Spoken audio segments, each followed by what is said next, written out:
So you might not know this, but we have a cat named Spencer, and basically we got this like box thing, and I'm gonna show you the way we store his toys.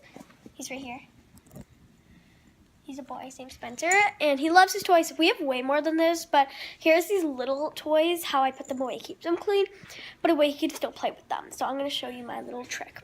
So get like a box that you basically have around, like I have this Abercrombie Fitch box from Christmas, and then I got this pack of toys for him for Christmas, and it comes with these like stuffy things like this gingerbread man, this mouse, this candy cane, this fish, this pillow, and there's also this little mouse, which, ow, and then it also comes with these balls that jingle.